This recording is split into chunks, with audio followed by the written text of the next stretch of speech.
Páter, je potrebné bojovať so zlom? Ako rozlíšiť, kedy áno a kedy nie? Aké majú byť naše prostriedky, aby sme nešírili úzkosť? Well, it is not a question of choosing to fight against the devil. Nie je to otázka, či sa máme zvoliť, či sa máme rozhodnúť pre boj proti diablovi. We are in a battlefield. My sa nachádzame na bojisku. And so we have to defend ourselves. A preto sa musíme brániť. I don't think that we must provoke the evil one and fight him necessarily when there is not the real need. Nemyslím si, že musíme provokovať zlého ducha a bojovať proti nemu, keď to nie je potrebné.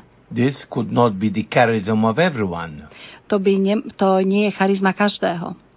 But we all have to fight the devil. Ale my všetci musíme bojovať proti diablovi. Because the devil is fighting against everyone. Lebo diabol bojuje proti každému človeku. Through temptations. Pokúšaním. Many times through lack of peace. Veľmi často tým, že nemáme v sebe pokoj. Through doubts of faith. Tým, že v nás vznikajú pochybnosti vo viere. Through difficulty in forgiving others. Ťažkosťami v tom, že nedokážeme odpustiť iným. So we are in a battle. Teda sme na bojisku. So we have to fight the devil. A preto musíme bojovať proti diablovi. But sure then there are people that God is choosing to fight the devil more directly. Ale potom sú tu ľudia, ktorých si Boh volí, aby bojovali proti diablovi priamo. After all, whenever we are spreading Jesus in the life of others, that is an indirect fight against the devil. Kedykoľvek šírime alebo ohlasujeme Ježiša pre ostatných, to je vlastne nepriamy boj proti diablovi. Because the devil on one side is trying to make Jesus going under a shadow, not to be seen. Lebo diabol sa usiluje o to, aby zatienil Ježiša, aby ho nebolo vidno. While we are always trying to present Jesus as the Savior and the only solution of our lives. Ale my zase sa snažíme o to, aby sme predstavovali Ježiša ako spasiteľa, ako jediného spasiteľa nášho života. So this is the battle. Takže toto je ten boj. The devil is fighting against Jesus and I am fighting in favor of Jesus. Diabol bojuje proti Ježišovi a ja bojujem v Ježišovom mene. And this is the role of every Christian. A toto je úloha každého kresťana. Every Christian is an evangelizer. Každý kresťan je ohlasovateľ evanjelia. And consequently, every Christian has to fight against the evil one. A z toho vyplýva, že každý kresťan musí bojovať proti zlému duchu. Now, what are the means that we use to fight the evil one? Aké prostriedky môžeme použiť na boj proti zlému duchu? And although there are basic means, but here one can differ from the other. Určite sú tu určité základné prostriedky, ale tieto prostriedky sa môžu od seba odlišovať. If I am preaching, I am fighting the devil. Ak kážem, tak bojujem proti diablovi. But it is not to everyone that is giving this role. Ale nie každý dostáva túto úlohu. If you are a mother and you are giving good values to your children, ak ste matkou a odovzdávate dobré hodnoty svojim deťom, you are fighting the devil. Tak bojujete proti diablovi. Because the devil wants to impress bad values to your children. Lebo diabol chce vtlačiť zlé hodnoty vašim deťom. So whenever a person is trying to live the role that is given to him by God, that is a direct or an indirect fighting the devil. Teda kedykoľvek sa človek snaží prežívať svoju úlohu, ktorú má od Boha, tak bojuje priamo alebo nepriamo proti diablovi. Now one of the things that you must keep in mind is that peace of heart and joy of heart is the fruit of the Holy Spirit. A musíme pamätať na to, že pokoj srdca, radosť srdca, to je ovocie Ducha Svätého. And so, on the contrary, when we have anxieties and when we have lack of peace, a naopak, keď máme nepokoj, keď máme v sebe úzkosť, nedostatok pokoja, the devil is happy. Tak vtedy sa diabol teší. And he continues to discourage us. A znova sa snaží nás znechucovať. Let's put it very clearly. A povedzme si to veľmi jasne. It doesn't mean that every anxiety is coming from the devil. Neznamená, že každá úzkosť, každý nepokoj pochádza od diabla. If I do not have a job, ak nemám prácu, and I'm anxious, a som úzkosti, I have anxiety, teda mám nepokoj, but the anxiety is not coming from the devil, but it is coming from a natural source. Ale táto úzkosť nepochádza od diabla, ale jej prameňom je niečo prirodzené. If there is somebody who is speaking against me, ak niekto hovorí proti mne, I love him, milujem ho, I forgive him, odpúšťam mu, but there is anxiety in me. Ale prežívam nepokoj. And it is not coming, the source is not the evil one. A prameňom tohto nepokoja takisto nie je zlý duch. But when the evil one sees that there is anxiety or fear or anger in me, he takes advantage. Ale keď diabol vidí, že je vo mne úzko, že je vo mne strach alebo hnev, tak to využije. And as a boxer who is punching on the wound of the opponent, that is what the devil does. A je to niečo podobné, ako keď boxer udiera do rany svojho protivníka. To robí diabol. If he sees that I'm anxious because I do not have a job, ak vidí, že som úzkostlivý preto, lebo nemám prácu, so the devil enters. Tak diabol do toho vstupuje. Telling me, that is how God is loving you. Hovorí mi, no vidíš, takto ťa Boh miluje. You don't have a job. Nemáš prácu. And you are praying that He is not giving you a job. Modlíš sa a predsa ti Boh prácu nedáva. So doubts come into your mind. Teda mysel človeka zahrňa neistota. But is God really loving me? Pochybnosť. Miluje ma Boh. But why He is not listening to me? Prečo ma nepočuje? And you will have doubts in faith. A začneme mať pochybnosti vo viere. Doubts in hope. Pochybnosti v nádeji. So the anxiety, the source, is not the devil, but he is taking advantage of it. Teda zdrojom tejto úzkosti nie je diabol, ale diabol to dokáže využiť. But we are in a warfare. Ale sme v boji.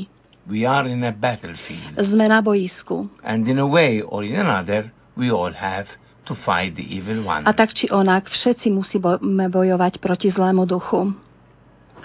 Pri tragédiách, katastrofách a rôznych nešťastiach často počuť z úst ľudí.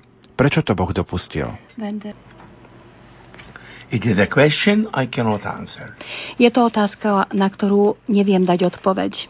And the only thing I can say is, I don't know. A jediná vec, ktorú môžem povedať, je neviem. Because I cannot read God's mind. Lebo nedokážem čítať v Božom zmýšľaní. St. Paul calls this mysterium iniquitatis. Svätý Pavol tomu hovorí mysterium iniquitatis. The mystery of evil. Teda tajomstvo zlého. Through centuries, theologians and philosophers all tried to give an answer to evil in the world. Po stáročia filozofi teológovia sa snažili dávať odpoveď na tajomstvo zla vo svete. But no one gave a true answer that satisfies our question. Ale nikto nedal takú odpoveď, ktorá by bola uspokojivou odpoveďou na našu otázku. We don't have an answer for evil. Nemáme odpoveď na zlo. But we have a solution. Ale máme riešenie. You remember when Jesus shouted on the cross, my God, why did you abandon me? Spomíname si, keď Ježiš volal na kríži, Bože môj, prečo si ma opustil? He didn't receive an answer. Nedostal odpoveď. But he found a solution. Ale našiel riešenie. Father, into your hands I commend my spirit. Oče, do tvojich rúk porúčam svojho ducha. So that is the solution. Takže toto je riešenie. The solution is not escaping from God, Riešením nie je to, že utečieme od Boha, but the solution is clinging to God in these situations. ale riešením je práve to, že v týchto situáciách sa primkneme k Bohu. It is a stupidity when I escape God when most I need Him. Je hlúposť utekať pred Bohom práve vtedy, keď ho najviac potrebujem. It is a stupidity when I try to rebel against God, the only one who can help me. Je hlúposť, keď sa búrim proti Bohu, proti tomu, ktorý mi jediný môže pomôcť. I do not escape the doctor when I am ill. Neutekám pred lekárom, keď som chorý. I do not escape God when there is something that happens, an accident in my life, a catastrophe, or something like that. A neutekám ani pred Bohom, keď sa v mojom živote stane nejaké nešťastie alebo nejaká katastrofa. God doesn't want these things. Boh tieto veci nechce, He permits them. ale dopúšťa ich. He let nature go ahead. Dovoluje prírode, aby si žila svojim životom. As I was saying, we can put many questions and we do not have an answer. Ako som povedal, môžeme si klásť veľa otázok, ale nemáme na tieto otázky The only odpovede. thing we can keep in mind is this. Jediné, na čo môžeme pamätať, je toto. God loves me. Boh ma miluje.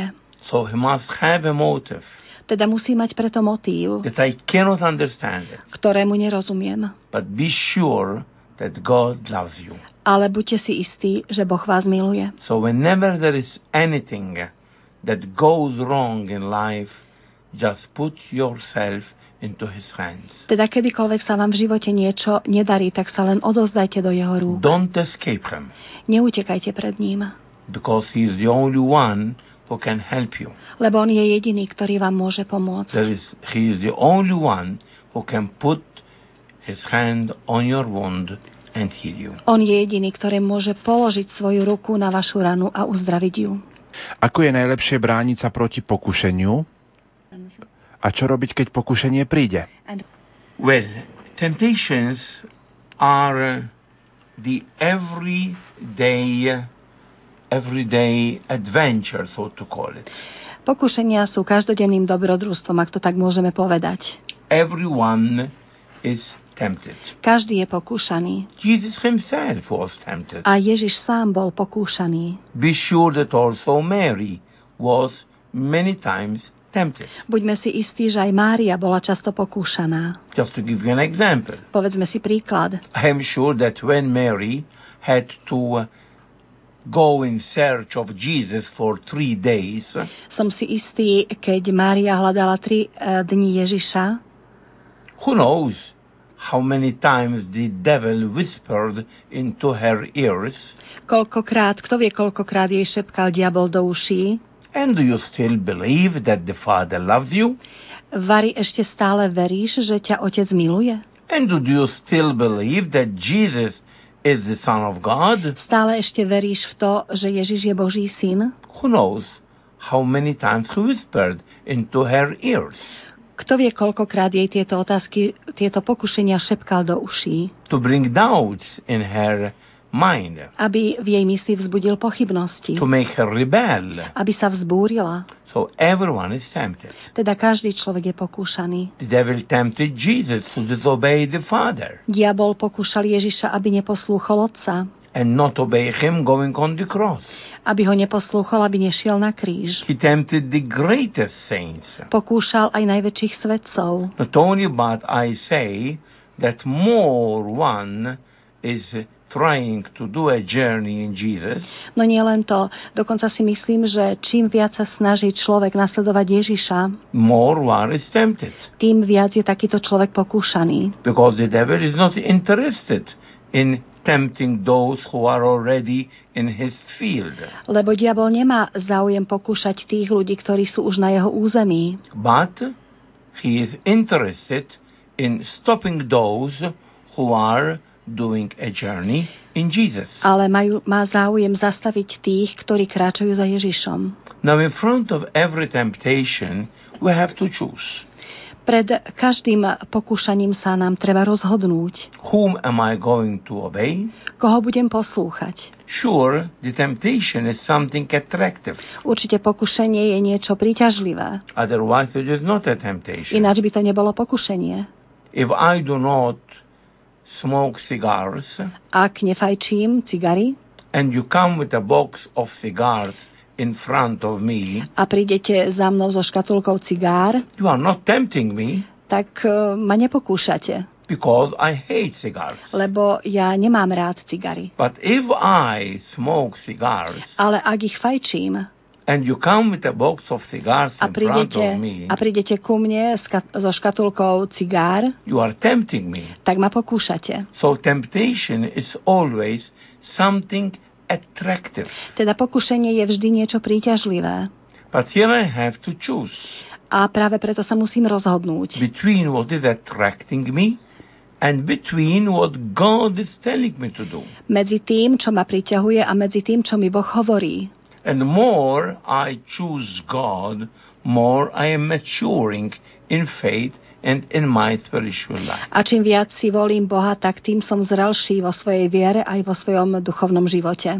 Sure, many times we need the power of the Holy Spirit, Zaiste veľmi často potrebujeme moc Ducha Svätého, especially when we are in a very strong temptation. najmä keď sa nás zmocňuje veľmi silné pokušenie. If somebody comes to corrupt me, Ak ma napríklad niekto chce skorumpovať, offering me 5,000 euro, ak mi napríklad niekto ponúka 5,000 eur, but I know that that is dirty money, ale viem, že toto sú špinavé peniaze, I am strongly tempted to take them. v tomto prípade som naozaj silno pokúšaný, aby som tieto peniaze prijal. And in that moment, I need the power of the Holy Spirit to say no. A vtedy v tej chvíli potrebujem silu Ducha Svätého, aby som povedal nie. At times it is not easy, A často to nie je ľahké. but it is there that I show my authenticity and my spiritual maturity. Ale práve v takejto situácii dokážem ukázať svoju autenticitu a duchovnú zrelosť. Unfortunately, because we are fragile,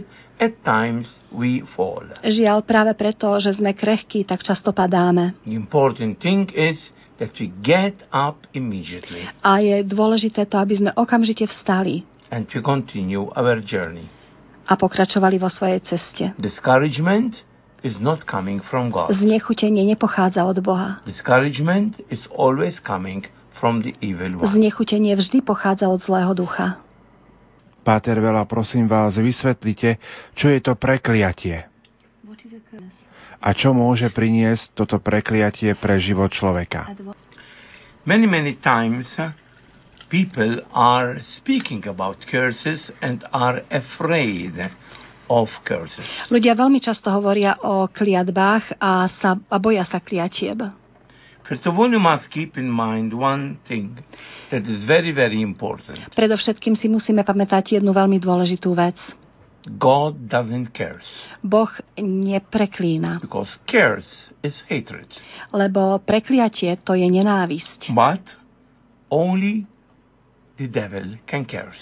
Ale iba diabol môže prekliať. At times we find that God is cursing.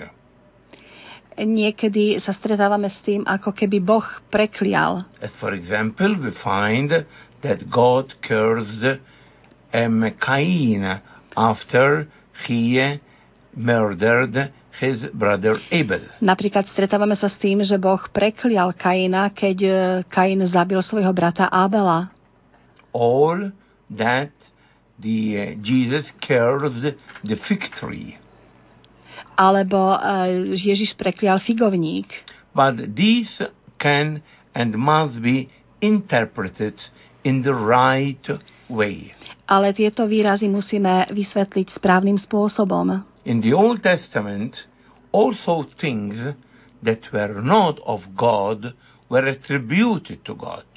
V Starom zákone aj veci, ktoré neboli Božie, boli pripisované Bohu. And the reason is because Jews, there was a period, long period, where they were believing that there were two gods, the God of good, the God of evil. A to preto, že aj Židia, a to veľmi dlhé obdobie, verili, že sú dvaja bohovia, Boh dobra a Boh zla. So, to avoid this mentality, in the Bible we find everything attributed to God. Teda, aby sa vyhli tejto mentalite, tak vlastne všetko pripisovali Bohu. But in reality, God never curses. Ale v skutočnosti Boh nikdy nepreklína. Because a curse is hatred. Lebo kliatba to je nenávisť. A blessing is love. Ale požehnanie to je láska. So keeping this in mind that God is never cursing, whenever somebody is cursing another, in reality is praying the devil to bring bad things to that person. Teda ak si uvedomujeme to, že Boh nikdy nepreklína, ale je to diabol, od ktorého kliatba pochádza, tak vlastne ak nejaký človek preklína, tak žiada diabla o to, aby spôsobil nejaké zlo inému človeku. But we must not be so afraid. Ale nemusíme sa báť. Because after all, if I am closed to the curse, because I am with God, lebo ak som s Bohom, teda ak som uzavretý pred kliatbou, then the curse doesn't reach me. Potom sa ma takáto kliatba nemôže dotknúť. In this way, if I am blessing you and you are close to the blessing, the blessing cannot reach you. Ak napríklad niekoho požehnávam, ale tento človek je uzavretý pred požehnaním, toto požehnanie na neho nemôže mať žiaden vplyv. So, now how can I close myself to the curse? Ako sa môžem uzatvoriť pred kliatbou? Well, Jesus gives us the therapy about it. Ježiš nám na to dáva terapiu. When in Luke 6 he tells us, and bless those who curse you. U Lukáša v kapitole 6 hovorí, žehnajte tých, ktorí vás preklínajú. It seems very strange, isn't it? Zdá sa to veľmi čudné však. But it is logical. Ale je to logické. Because if curse is hatred, if I have hatred in my heart, then that curse will reach me. Lebo ak je kliatba nenávisť a ak mám ja nenávisť vo svojom srdci, tak táto kliatba sa ku mne dostane. Because hatred reaches hatred. Lebo nenávisť sa dostane k nenávisti. But if I bless those who curse me, ale ak žehnám tých, ktorí ma preklínajú, I am covering myself with love. Tak sa zaodievam do lásky. So when the arrow of hatred arrives at me, teda ak ma chce zasiahnuť šíp nenávisti, it doesn't find an opening entry. Tak nenájde na mne žiaden otvor. And the arrow slips. A tento šíp sklzne. Or turns back. Alebo sa vráti späť. So love is the weapon that can defeat curse. Teda láska je tou zbraňou, ktorou sa môžeme chrániť pred kliatbou. If the curse is coming from the family tree, ak kliatba pochádza z rodostromu, at times passing from one generation to the other, keď niekedy prechádza z jednej generácie na druhú, so renounce to that curse. Tak sa treba zrieknúť tejto kliatby. My Lord, in your name, môj Pane, v tvojom mene, I renounce and break any curse against me. Zriekam sa a pretínam každú kliatbu proti mne, coming from my family tree, ktorá pochádza z môjho rodostromu. And they ask you to change any curse in blessing. A prosím, aby si každú kliatbu premenil na požehnanie. And in that way you are defeating the curse through love.